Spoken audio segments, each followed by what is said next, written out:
அஸ்ஸலாமு அலைக்கும் வரஹ்மத்துல்லாஹி வபரகாத்துஹு. நாளும் ஓர் அமுதமொழி.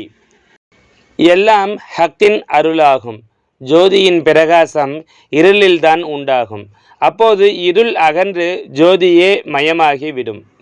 ஹக்கை அறியாத ஹக்கின் எதிரிகள் ஹக்கின் கோபம், அன்பு இவைகளை எப்படி அறிவார்கள்? ஹக்கின் வேலைகளில் பொறாமை, பெருமை முதலியவைகளை எடுப்பது பொருத்தமற்றதாகும். பிள்ளையே, தௌஹீதை நல்ல முறையில் பேசுங்கள், அது மிக முக்கியம்.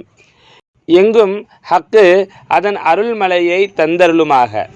ஹக்கு எங்கும் நிறைந்துள்ளது, அது அல்லாத ஒன்றை எங்கும் காண முடியாது. ஆதலாலே எல்லாமே அதுவென்கிறோம். எனவே மனிதனுக்கு ஹக்கு பூரணத்துவத்தை கொடுத்துள்ளது. எவன் தன்னை அறிந்து செம்மைப்படும் அளவிலும் மற்றவர்களையும் மற்ற பொருள்களையும் செம்மைப்படுத்தும் அளவிலும் வேறு எதற்கும் அருளாத பெரும் தன்மையை மனிதனுக்கு ஹக்கு அருளியுள்ளதால் மனிதன் இன்சானுல் காமில் ஆகின்றான்.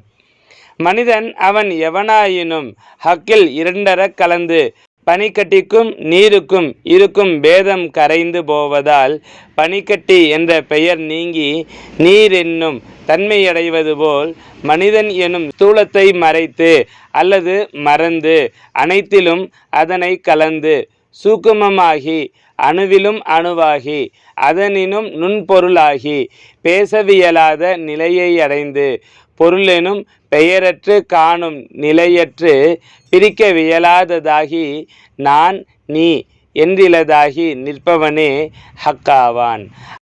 அவனை பூரணமாய் யாவற்றிலும் கண்டு பரிபூரண காட்சியாக எண்ணி ஹக்கே, தெய்வமே என்றெல்லாம் புகழ்பாடுவதில் எந்த ஷிர்க்கும் ஏற்படுவதில்லை.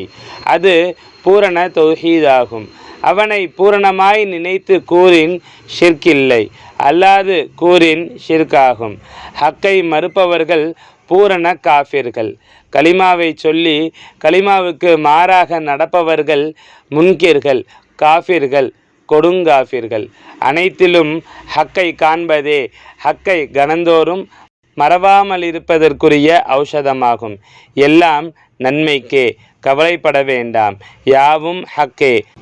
சங்கைமஹ ஷேഖநாயகம் குதுபுஸ்ஸமான் ஷம்சுல் வஜூத் ஜமாலியா அசையீத் கலீல் அன் மௌலானா அல் ஹசனியுல் ஹுசைனியுல் ஹாஷிமி கதசல்லாஹு சிர்ரஹுல் அலீம் அவர்களின் அமுத மொழிகளிலிருந்து.